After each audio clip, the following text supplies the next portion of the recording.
కొరకు లోకం వైపు చూశాను, అమ్మ ఒడి కొరకు ఎక్కి ఎక్కి ఏడ్చాను. అమ్మ ప్రేమ కొరకు లోకం వైపు చూశాను, అమ్మ ఒడి కొరకు ఎక్కి ఎక్కి ఏడ్చాను. అమ్మ ప్రేమ కన్నా నిన్ననైన ప్రేమ చూపి, అమ్మ ఒడి కన్నా కమ్మనైన సన్నిధినిచ్చి ఆదరించినావు, ఓదార్చినావు, ఆదరించినావు, ఓదార్చినావు. అమ్మ ప్రేమ కొరకు లోకం వైపు చూశాను, అమ్మ ఒడి కొరకు ఎక్కి ఎక్కి ఏడ్చాను.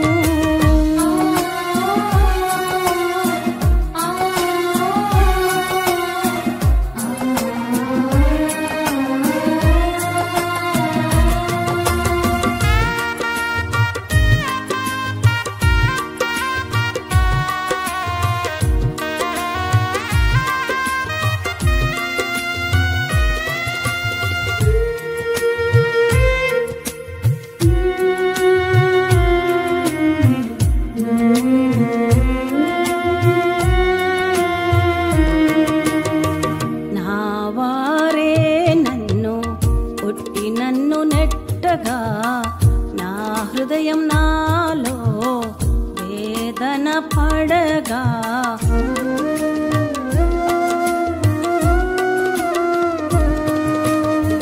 నా వారే నన్ను కొట్టి నన్ను నెట్టగా, నా హృదయం నాలో వేదన పడగా, నీ గుండె గుడిలో నన్ను దాచినావు, నీ అరి చేతిలో నన్ను చెక్కుకున్నావు.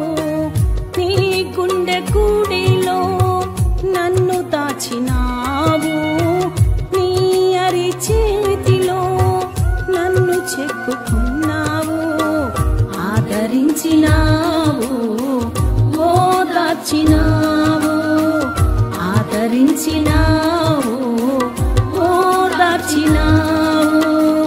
అమ్మ ప్రేమ కొరకు లోకం వైపు చూశాను, అమ్మ ఒడి కొరకు ఎక్కి ఎక్కి ఏడ్చాను.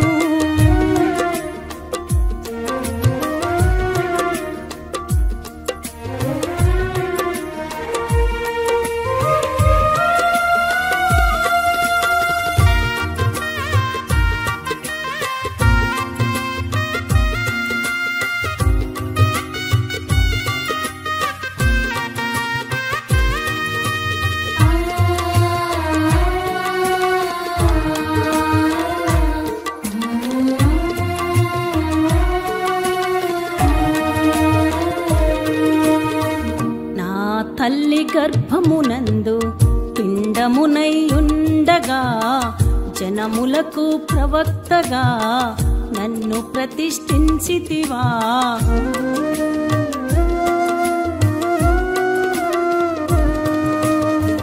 నా తల్లి గర్భమునందు పిండమునై ఉండగా, జనములకు ప్రవక్తగా నన్ను ప్రతిష్ఠించితివా. పాపినైన నాకై ప్రాణం పెట్టావా, పరలోకం నాకివ్వా, సిలువలో బలి అయ్యావా. పాపినైన నాకై ప్రాణం పెట్టావా, పరలోకం నాకివ్వా, సిలువలో బలి అయ్యావా. ఆదరించినావు, ఓదార్చినావు, ఆదరించినావు, ఓదార్చినావు. అమ్మ ప్రేమ కొరకు లోకం వైపు చూశాను, అమ్మ ఒడి కొరకు ఎక్కి ఎక్కి ఏడ్చాను. దేవునికి మహిమ కలుగును గాక. దేవుని బిడ్డలారా, నాకు ఈ అవకాశం ఇచ్చిన దేవునికి వందనాలు. అలాగే నేను టీవీ పరిచయంలో వాక్యం చెప్పడానికి నేను ఎంతో మంచి అవకాశాన్ని దేవుడు ఇచ్చి ఉంటున్నాడు. ఇప్పుడు మనం చిన్న ప్రార్థన చేసుకుందాం. స్తోత్రం ప్రభువా, స్తోత్రం నాయనా. యేసయ్యా నా నాయనా, యెహోవా రఫా, యెహోవా నిస్సీ, యెహోవా షాలేం, ఆదాం దేవా, అబ్రహాం దేవా, ఇస్సాకు దేవా, ఇప్పుడు నన్ను మరుగుపరచుకోండి నాయనా. ఇప్పుడు నేను చెప్పే వాక్యం అందరి హృదయాల్లో అయ్యా మంచిగా అర్థం అవ్వాలి నాయనా. యేసయ్యా మరి ఇప్పుడు దాకా నేను ఎలా చెప్పానో నాకైతే తెలియదు నాయనా. ఇంకా నన్ను వాడుకోండి యేసయ్యా. వాక్యంలో మీ కృప ఉంచండి యేసయ్యా. మీ కృప ఈ చిన్ని కొద్ది యేసు పరిశుద్ధరావులు అడిగి పెడుతున్నా పరమ తండ్రి, ఆమేన్. ఆదికాండము 12వ అధ్యాయము 1వ వచనము.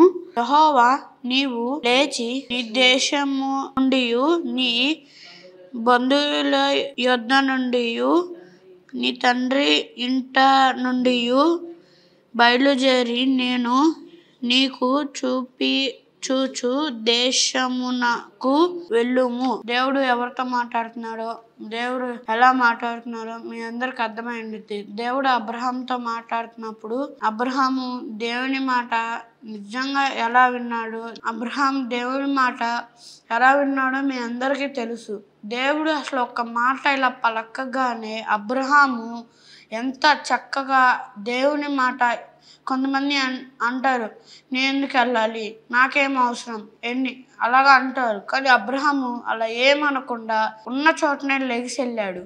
అంటే దేవునికి అక్కడ ఎంత విధేయత చూపిస్తున్నాడో అబ్రహాము మనందరికీ తెలుసు. కాబట్టి మనం అబ్రహాము లాగా దేవుని చెప్పిన మాట కొంతమంది తల్లిదండ్రుల మాట కూడా విండు. ఎక్కడికి వెళ్ళు, కొట్టుకెళ్ళు, ఇక్కడికి వెళ్ళు అని అన్నా కూడా మనం వినకుండా నేను ఎక్కడికి వెళ్ళను అని తల్లిదండ్రుల మాట కూడా విధేయత చూపించకుండా మనం ఎక్కడికి వెళ్ళకుండా దేవుని మాటలు కూడా వినకుండా ఉంటే దేవుడు హాని చేస్తాడు. అంటే దేవుని మాట మనం వింటే దేవుడు ఎంతో కృప చూపిస్తాడు. దేవుడు తల్లిదండ్రుల మాట కూడా వినమన్నాడు. దేవుడు మనకి ఇచ్చాడు, తల్లిదండ్రుల్ని సన్మానింపుము అని దేవుడు మనకి ఇచ్చాడు ఒక ఆజ్ఞ మీ అందరికీ తెలిసే ఉంటుంది. కాబట్టి మీరు అందరూ తల్లిదండ్రులను సన్మానించి అబ్రహాము ఎలా దేవుని మాటకు విధేయత చూపించి ఎలా వెళ్ళాడో, అబ్రహాం దేవుడిని ఏం అడిగినా దేవుడు కాదనేవాడు కాదు.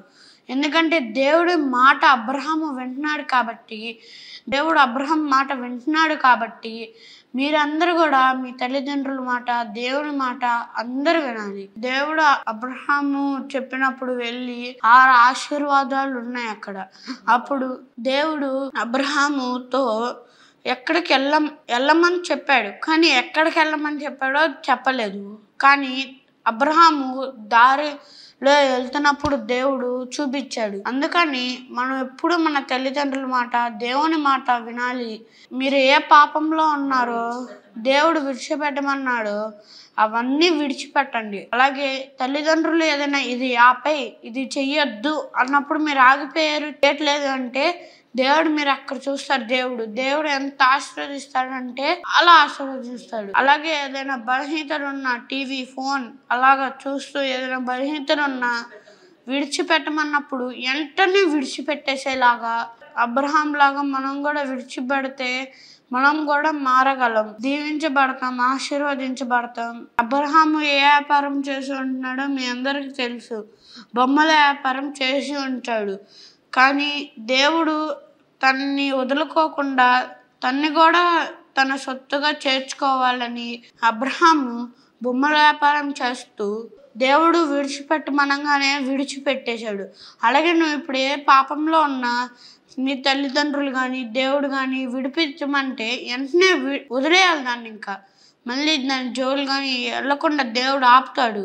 ఆ దేవుడు మన దేవుడు శక్తిగల దేవుడు కాబట్టి మన పాపంలో ఏ అనారోగ్యంలో ఉన్నా దేవుడు స్వస్థత ఇస్తాడు, కాపాడుతాడు.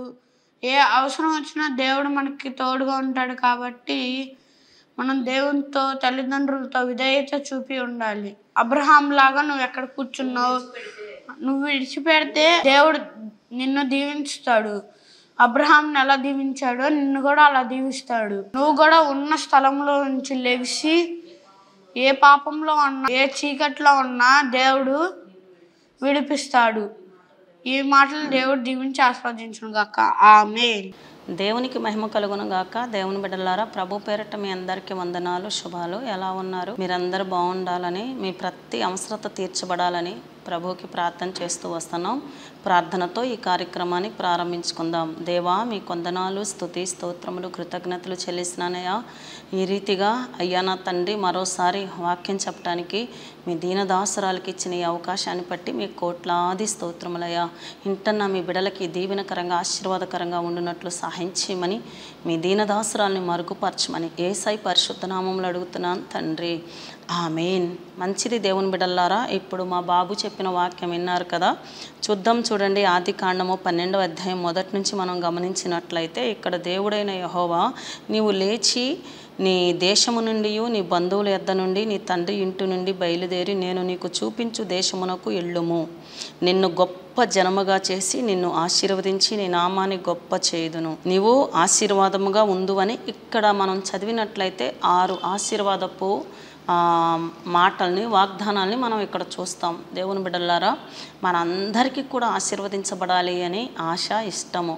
ప్రతి ఒక్కరూ, ఏ చిన్న బిడ్డలను అడిగినా, ఏ వృద్ధాప్యంలో ఉన్న బిడ్డలను అడిగినా, స్త్రీలని, పురుషుల్ని, ఎవరిని అడిగినా నాకు శాపం కావాలి, నేను శాపగ్రస్తుడుగా ఉండాలి, మా ఇంటికి శాపం కావాలి, నా బిడ్డలకి శాపం కావాలని ఎవరూ కోరుకోరు. ప్రతి ఒక్కరూ కోరుకునే విషయం ఏంటంటే మేము ఆశీర్వదించబడాలి. ఒకవేళ తల్లిదండ్రులు కష్టపడినా, తల్లిదండ్రులు ఒకవేళ ఏవైనా పాపము, శాపము చేసి ఏదైనా ఒకవేళ అనుకోని, ఒకవేళ శాపంలో వారు ఉండి, ఒకవేళ వారు ఆ శాపాన్ని అనుభవిస్తూ ఉన్నా వారి ఆశ ఏంటంటే నా మీద పనిచేసిన శాపం లేదా నేను పడిన ఆ పాపపు బంధకాల్లో నా పిల్లలు ఉండకూడదు, నా పిల్లలు దీవెనకరంగా, ఆశీర్వాదకరంగా, ఆశీర్వాదానికి వారసులుగా ఉండాలి అని ప్రతి తల్లి, తండ్రి కోరుకుంటారు.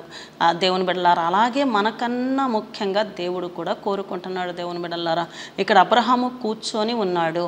ఈ మాటలు వింటున్న నువ్వు కూడా కూర్చొని ఉన్నావేమో. ఎక్కడ కూర్చొని ఉన్నాడు అబ్రహాము అంటే, ఆశీర్వదించబడే స్థలములో అబ్రహాము లేడు.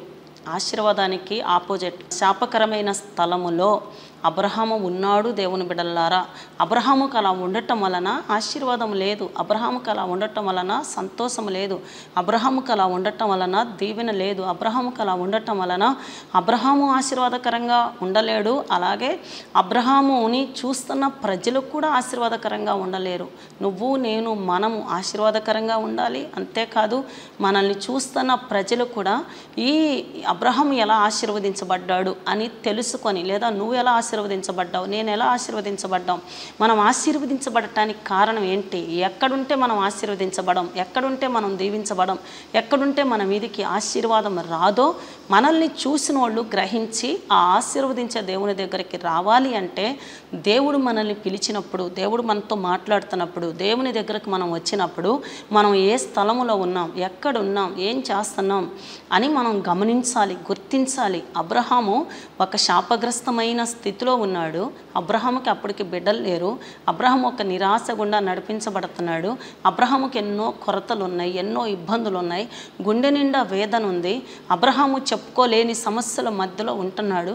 అబ్రహాము అందరికీ సంతోషాన్ని కలిగిస్తున్నాను అనుకుంటున్నాడు, కానీ ఆ అందరికీ సంతోషం కలిగిస్తూ నేను కూడా ఏదో వాళ్ళ సంతోషంలో నేను కూడా సంతోషంగా ఉన్నాను అనుకుంటున్నాడు. కానీ అబ్రహాము హృదయంలో నిజంగా సంతోషం లేదు. శారమ్మకి అసలే సంతోషం లేదు. ప్రతి స్త్రీకి దేవుని బిడ్డలారా ఫలించాలి అని దేవుని బిడ్డలారా ప్రతి స్త్రీ ఆశపడుతుంది. ప్రతి స్త్రీ తన ఇంటిలో పిల్ల పాపలతో వర్ధిల్లాలని, క్షేమంగా ఉండాలని, వృద్ధిలోనికి రావాలని, అభివృద్ధి పొందాలని, వారి సంతానం వృద్ధి కావాలని, వారి కుటుంబం అన్ని విషయాల్లో వారి సరిహద్దులు విశాలపరచబడాలని ప్రతి ఒక్కరూ కోరుకుంటారు. కానీ వారి యొక్క ఈ సమస్యకు అసలు అంతు పట్టని సమస్యలో అబ్రహాము, శారమ్మ ఉన్నప్పుడు దేవుడు అబ్రహామును పిలిచి, నువ్వు లెగవాలయ్యా, ఈ మాటలు వింటున్న నువ్వు కూడా ఎక్కడ బంధించబడ్డావు, ఈ మాటలు వింటున్న నువ్వు కూడా ఏది నిన్ను బంధించింది, ఏ పాపము నిన్ను కట్టిపడేసింది, ఏ శాపము నీ మీద ఏలుబడి చేస్తుంది, ఏ పాప శాపములో నువ్వు ఉన్నా ఒకవేళ నిన్ను విడిపించటానికి, నువ్వు దీవెనకరంగా ఉండటానికి, నువ్వు ఆశీర్వాదకరంగా ఉండటానికి, నువ్వు సంతోషంగా ఉండటానికి నీ ఇంట్లో వాళ్ళు లేదా నువ్వు కూడా చాలా ప్రయత్నాలు చేసి ఒకవేళ దేవుడు లేకుండా, దేవుని వాక్యము లేకుండా లోకానుసారంగా చాలా ప్రయత్నాలు చేసి ఒకవేళ ఈ విసిగిపోయి ఉంటే నీతోనే దేవుడు మాట్లాడుతుంది. ఈ వాక్యము నీ దగ్గరికి ఎందుకు వస్తుందంటే ఉంటున్న స్థలంలో నుంచి నువ్వు లెగవాలని, నువ్వు కూర్చున్న స్థలంలో నుంచి నువ్వు బయటికి రావాలని, అసలు నువ్వు ఉంటున్న స్థలము, నువ్వు కూర్చొని ఉన్న ఆ స్థితి ఎటువంటిదో నువ్వు గమనించాలని చాలామంది పాపంలో ఉంటూ శాపంలో ఉంటూ దేవునికి వ్యతిరేకంగా ఆయాసకరంగా దేవునికి ఇష్టం లేని పనులు చేస్తూ దేవుడు నన్ను ఆశీర్వదించట్లేదు, నేను కూడా ఆశీర్వదించబడాలని ఆశ ఉంది, నేను ఏ ప్రయత్నం చేసినా, నేను ఏ పని చేసినా నాకు వ్యతిరేకంగా ఉంటుంది, నేను చేసే ప్రతి పని విఫలమవుతుంది, సఫలము కావట్లేదు, నేను చేసే పనిలో ఎందుకో నేను దీవెన చూడలేకపోతున్నాను, నా విషయంలోనే ఎందుకు ఇలా జరుగుతుందో అనుకుంటూ ఉంటారు. కానీ దేవుని బిడ్డ, ఉంటున్నా నీ స్థితి నిజంగా నువ్వు ఉంటున్నా, నువ్వు నిలబడి ఉంటున్నా, ఆ స్థలము నువ్వు కూర్చొని ఉంటున్నా ఆ స్థలము దేవుని యొక్క చిత్తానుసారమైందా, వాక్యానుసారమైందా, దేవునికి మహిమ వచ్చేదా, దేవుడు అది కోరుకున్నదా, అటువంటి జీవితం దేవునికి ఇష్టమైందా అని మనం గమనించాలి. అబ్రహాముకు కూడా తెలియదు. అబ్రహాముకు కూడా ఈ మంచి మాటలు చెప్పేవాళ్ళు లేరు. ఎప్పుడు కూడా అబ్రహాము ఈ పరసంబంధమైన దేవుని యొక్క స్వరము ఎప్పుడు వినలేదు. ఈ మాటలు వింటున్న నువ్వు కూడా, నీ కుటుంబం, నీ బిడ్డలు, నువ్వు నీ చేతి పని దీవించబడాలని ఒకవేళ ఆశపడుతూ ఉంటే అబ్రహాములాగా నువ్వు కూడా దేవుని మాటలు ఎందుకు వినకూడదు? దేవుని యొక్క స్వరం విన్నాడు, దేవుడు తన ముందు కొన్ని ఆశీర్వాదాలు పెట్టారు.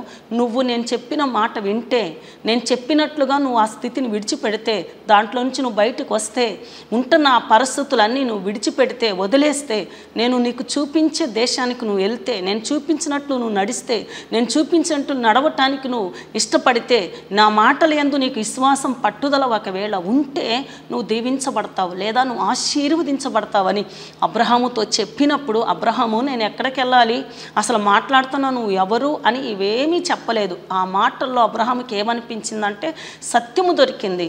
అవును, ఇప్పుడు దాకా నేను ఎన్నో మాటలు చెప్పి చాలామందిని పైపైన సంతోషపరిచేటట్లు చేశాను, నేను ఒక వ్యాపారం చేశాను, నేను చేసే వ్యాపారం వలన చాలామందికి సంతోషం ఉంది అనుకున్నాను, నేను అందిస్తున్న ఈ వ్యాపారం, నేను చేస్తున్న ఈ వ్యాపారం, నేను చూపిస్తున్న ఈ మార్గంలో చాలామందికి సంతోషం ఉంది అనుకున్నాను. కానీ నేను చేస్తున్న ఈ ప్రయత్నాల్లో ఇప్పుడు దాకా నేను చేసిన, నేను ఇచ్చిన, నేను చెప్పిన వాళ్ళకి సంతోషం లేదు, అలాగే నాకు కూడా సంతోషం లేదు. ఏదో ఈ దేవుని యొక్క స్వరం వింటే, ఆ వింటూ ఉంటేనే నాకు ఒక విశ్వాసం కలిగింది, లేదా ధైర్యం కలిగింది, ఆ మాటల్లో సత్యం ఉంది, అది నిజమని అనిపించింది అని అబ్రహాము మరో మాట మాట్లాడకుండా శారమ్మను అబ్రహాముకు కలిగి ఉన్నది మొత్తం తీసుకొని బయలుదేరాడు అబ్రహాము. దేవుని బిడ్డ, ఈ మాటలు వింటున్నా నువ్వు ఒకవేళ భయంకరమైన పాపపు బంధకాల్లో ఉంటే ఎందుకు ఇప్పుడే విడిచిపెట్టకూడదు? నీ జీవితం ఒక ఆశీర్వాదకరంగా, దీవెనకరంగా, దేవునికి మహిమార్థంగా నేను చూస్తున్న అనేక మందికి నీ జీవితం సంతోషకరంగా ఉండాలి అంటే నీ సొంత ప్రయత్నాల ద్వారా, లేదా నువ్వు ఎలా పడితే అలా జీవించి, ఎలా పడితే అలా డబ్బు సంపాదించి, ఎలా పడితే అలా నువ్వు ఇల్లులు కట్టుకోవటమో, బంగారం సంపాదించటమో, నీకు నచ్చినట్లుగా, నీకు అనుకూలంగా, నీకు కుదిరినట్లుగా ఒకవేళ నువ్వు సంతోషాన్ని తెచ్చుకోవాలి, ఆశీర్వాదాన్ని తెచ్చుకోవాలంటే అది దేవుని బిడ్డ నీ వల్ల కాదు. దాని ద్వారా నీకు నష్టం ఉంది, దాని ద్వారా నీకు కష్టం ఉంది. తాత్కాలికంగా ఒకవేళ నీకు అది మంచిది అనిపించవచ్చు, కానీ అది కొద్ది కాలం మాత్రమే, కొంతకాలం మాత్రమే, కొంతవరకు మాత్రమే. శాశ్వత కాలము నీ పిల్లల్ని కూడా నువ్వు ఆశీర్వాదాలు చూడాలి అంటే, దేవుడు నిన్ను ఆశీర్వదించాలంటే, దీవించాలి అంటే, దీవెనకరంగా నీ కుటుంబం, నీ జీవితం ఉండాలి అంటే దేవుడు చెప్పిన మాట వినాలి. అందుకనే మత్తయి సువార్తలో 7వ అధ్యాయంలో ఉంటుంది, ఈ నా మాటలు విని దాని చొప్పున చేయు ప్రతి ఒక్కడు బుద్ధిమంతును పోలి, బండ మీద తన ఇల్లు కట్టుకొనిన బుద్ధిమంతును పోలి ఉంటాడు అని. దేవుని బిడ్డ, దేవుని మాటలు నువ్వు ఎందుకు వినకూడదు? ఎన్నోసార్లు నీ దగ్గరకు కూడా బయట సువార్త ద్వారా నీ దగ్గరకు దేవుని మాటలు వస్తూ ఉంటున్నాయి. లేదా కొంతమంది మాకులాగా కొంతమంది సాక్షుల ద్వారా అన్యుల కుటుంబాల్లోంచి మేము ఎలా దేవుని దగ్గరకు వచ్చామో, మేము కూడా ఒకప్పుడు ఎక్కడ కూర్చొని ఉన్నామో, ఏ బంధకాలు మమ్మల్ని బంధించినాయో, మేము ఎటువంటి ఆ బంధకాల్లో ఉన్నప్పుడు ఎటువంటి దుఃఖము, నిరాశ, అనారోగ్యము, శాపం మా మీద పనిచేసిందో, ఈ జీవం కలిగిన దేవుని యొక్క మాటలు విన్నప్పుడు ఈ మాటలు మా జీవితాన్ని ఏ రీతిగా ఆశీర్వాదపు ఊటలోనికి, ఆశీర్వాదపు మలుపులోనికి ఈ మాటలు మా జీవితాన్ని ఎలా మలిచినాయో, ఇలాంటి సాక్ష్యాలు విన్నప్పుడు వింటున్నావు దేవుని బిడ్డ, విన్నట్లుగా నువ్వు ఉంటున్నావు. అందుకే నీ జీవితంలో దెబ్బల మీద దెబ్బలేమో, నిరాశేమో, దుఃఖమేమో, ఒకవేళ నీ జీవితంలో నానుకున్న వాళ్ళని కోల్పోతున్నావేమో, నమ్మిన వాళ్ళు నేను విడిచిపెడుతున్నారేమో, ఇది నాకేంట్లే నాకు పర్వాలేదు అనుకుంటున్నా. నీ జీవితంలో ఒకవేళ నీ దగ్గరికి ఏదో ఆశీర్వాదం వచ్చినట్లుగా, డబ్బు వచ్చినట్లుగా, లేకపోతే అందరూ నీ చుట్టూరు ఉన్నట్లుగా నీకు అనిపిస్తూ అకస్మాత్తుగా వాటిని కోల్పోయే పరిస్థితి ఏమో, జీవం కలిగిన దేవుని చేతిలో నీ జీవితాన్ని ఎందుకు పెట్టకూడదు? ఇక్కడ మనం గమనించినట్లయితే దేవుని బిడ్డలారా, ఇక్కడ అబ్రహాము విడిచిపెట్టి దేవుడు ఎవరో అప్పటికి తెలియదు, లేదా తన ముందు ఈ జీవం కలిగిన దేవుని యొక్క మాట విని భక్తి జీవితాన్ని కట్టుకున్న వాళ్ళు తనకు తెలియదు. అప్పుడు దాకా ఎవరు తన ముందు లేరు. అసలు ఎవరు తనకి దేవుడు ఎవరో తెలియనప్పుడు కూడా దేవుని యొక్క మాటలో ఉంటున్న ఆ మకరందం, దేవుని యొక్క మాట వింటూ ఉంటే ఆ స్వరము తనకి ఆకర్షించింది. ఈ దేవుని మాటలు వింటున్న దేవుని బిడ్డ, ఎన్నోసార్లు దేవుడు నిన్ను కూడా ఆకర్షించాలని, ఆ పాపంలో నుంచి నిన్ను విడిపించాలని, ఆ అనారోగ్యంలో నుంచి నిన్ను విడిపించాలని, ఆ బంధకాల్లో నుంచి నిన్ను విడిపించాలని, ఆ పాపం అనే ఊబిలో ఆ కట్లు తెంచాలని ఎన్నోసార్లు దేవుడు నీ దగ్గరికి దేవుని యొక్క సేవకుల ద్వారా వాక్యాన్ని అందిస్తూ ఉంటే వినలేని స్థితిలో ఒకవేళ ఉన్నావేమో, ఇంటే నువ్వు దీవించబడతావు. విన్నాడు కాబట్టి అబ్రహాము దీవించబడ్డాడు, విన్నాడు కాబట్టి అబ్రహాము ఆశీర్వదించబడ్డాడు, విన్నాడు కాబట్టి అబ్రహాము ప్రార్థన చేసేవారిలో ఒకడుగా, ఒక అద్భుతమైన సాక్షిగా నిలబడ్డాడు. విన్నాడు కాబట్టే దేవుడు అబ్రహాము గురించి అంటాడు, అతడు ప్రవక్త అని. అబ్రహాము ప్రార్థన చేస్తే అనేక మంది బ్రతుకుతారని, అబ్రహాం ప్రార్థన చేస్తే మూయబడిన గర్భాలు కూడా తెరవబడినాయి అని, అబ్రహాము ప్రార్థన చేస్తే దేవుని బిడ్డలారా ఆయన పొందుకోనిది అంటూ ఏది లేదు. కాబట్టి దేవుని బిడ్డ, ఈ మాటలు వింటున్న నువ్వు కూడా దేవుని మాటలు విని నీ యొక్క అవకతవకలు, నీ యొక్క బలహీనతలు ప్రభు దగ్గర ఒప్పుకుంటే, విడిచిపెడితే, అబ్రహామును దీవించిన దేవుడు అందరికీ ఉపకారి. దేవుని బిడ్డ, యేసు ప్రభు అందరికీ ఉపకారి, యేసు ప్రభు అందరికీ ప్రభువు. కాబట్టి నీ జీవితంలో కూడా కార్యం చేస్తాడు. నువ్వు అనుకుంటున్నావు నేను దేవుని సన్నిధికి వెళ్తున్నాను, వస్తున్నాను, దేవుని సన్నిధి గురించి నాకు తెలియకపోవటం ఏంటి అనుకుంటున్నావు. కానీ దేవుని సన్నిధికి వస్తూ వెళ్తున్నావు. నువ్వు ఏమైనా విడిచిపెట్టవలసినవి విడిచిపెట్టావా? ఎక్కడ కూర్చొని ఉన్నావు? నువ్వు కూడా ఒక నిరాశ స్థలంలో కూర్చున్నావా? ఒక హానికరమైన స్థలంలో కూర్చున్నావా? ఒక అపాయకరమైన స్థలంలో కూర్చున్నావా? ఒక వేదనకరమైన స్థలంలో కూర్చున్నావా? ఏమైనా పాపపు స్థలంలో కూర్చున్నావా?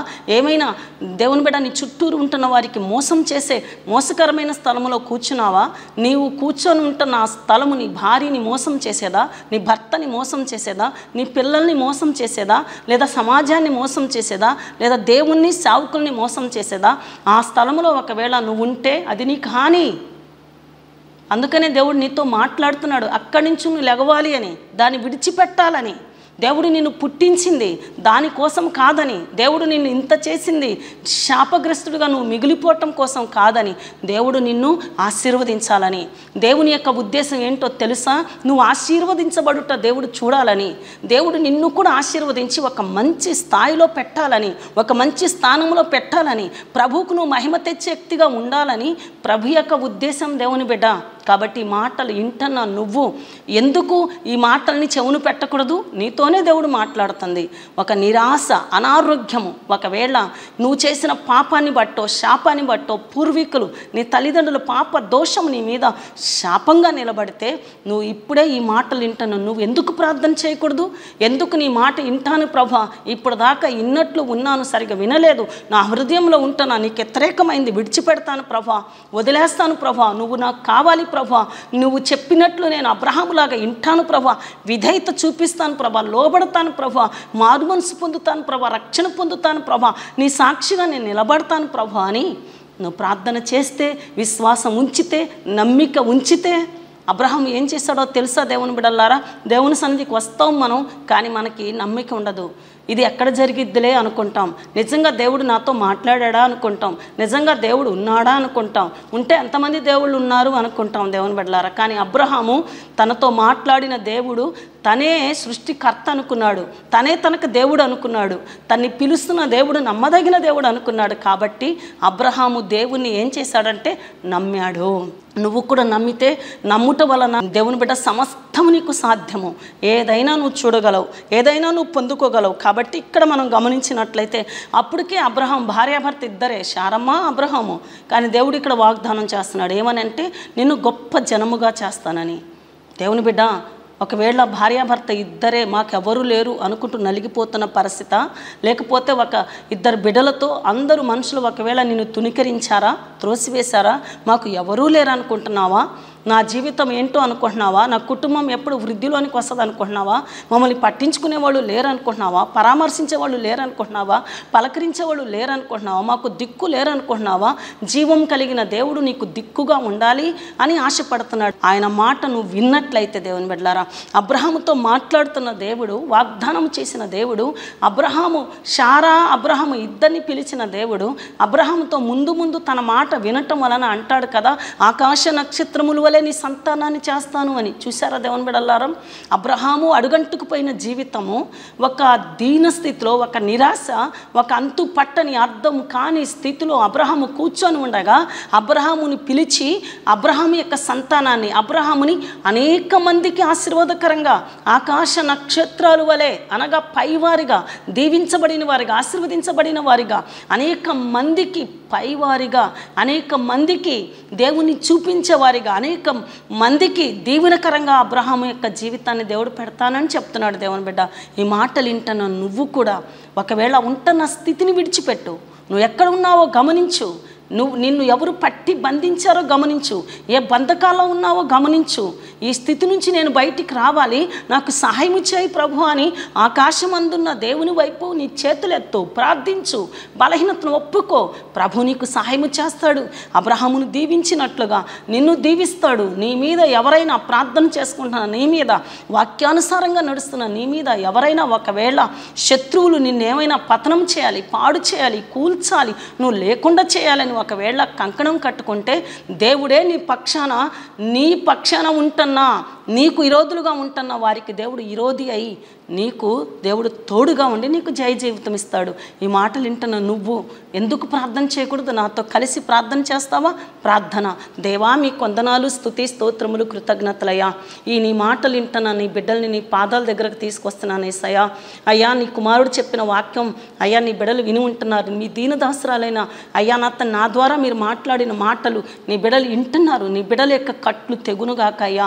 ఎక్కడ కూర్చొని ఉన్నారో ఒకవేళ ఈ మాటలు వింటున్న నీ బిడ్డలు అయ్యా పోలీస్ స్టేషన్ దగ్గర కూర్చొని ఉన్నారేమో, అప్పులోళ్ళ దగ్గర కూర్చొని ఉన్నారేమో, లేకపోతే పాపపు స్థలంలో కూర్చొని ఉన్నారేమో, అయ్యా త్రాగుబోతుల మధ్యలో కూర్చొని ఉన్నారేమో, వ్యభిచారుల మధ్యలో కూర్చొని ఉన్నారేమో, అబద్ధికులు మోసకరం వాళ్ళ మధ్య కూర్చొని ఉన్నారేమో, లేకపోతే నిరాశ గుండా ఒకవేళ సరైన వ్యాపారం లేకుండా, ఉద్యోగం లేకుండా, పని లేకుండా వారి మధ్యలో కూర్చొని ఉంటే నీ బిడ్డల్ని కూడా దర్శించండి ప్రభా. మీ హస్తము నీ బిడ్డలకు కూడా తోడుగా ఉండును గాక అయ్యా. మీ స్వరము మీ బిడ్డలు విందురు గాక అయ్యా. మీ స్వరము విని మీ బిడ్డలు కూడా అయ్యా ఉంటున్న స్థలములో నుంచి బయటకు వద్దురు గాక అయ్యా. నీ వైపు చూద్దురు గాక అయ్యా. అయ్యా నీ పాదముల దగ్గర వారి జీవితాన్ని పెట్టి ప్రార్థించి వారు బలమైన కార్యాలు చూచినట్లు కార్యం జరిగించయ్యా. నువ్వు ఏ ఒక్కరిని విడిచిపెట్టవయ్యా. అందరూ దీవించబడాలి, అందరూ ఆశీర్వదించబడాలని ఆశపడుతున్న నా తండ్రి, నిరాశతో అయ్యా నా తండ్రి ఒకవేళ అన్నీ ఉన్నాయేమో, అందరూ ఉన్నారేమో, అయినా తెలియని ఒక నిరాశ, తెలియని ఒక వేదన, తెలియని ఒక దుఃఖము నీ బిడ్డల జీవితాల్లో పనిచేస్తూ ఉంటే అయ్యా నా తండ్రి ఆ దుఃఖ దినాన్ని కొట్టివేసి నీ బిడ్డల మీద మీ కృప నుంచి దీవించి ఆశీర్వదించి బలపరిచి నీ నామానికి మాత్రమే మహిమ తెచ్చుకోమని, అనారోగ్యంతో ఉంటే తాకమని, ముట్టమని, స్వస్థపరచమని, నీ వాక్కును పంపించి బాగు చేయమని ప్రభా.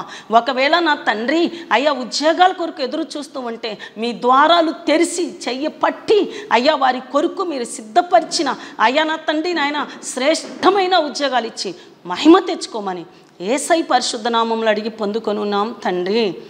ఆమేన్. అందరికీ వందనాలు. మీ ప్రార్థన అవసరతల కోసం మా ఫోన్ నంబర్స్ 9949328016 92900953001.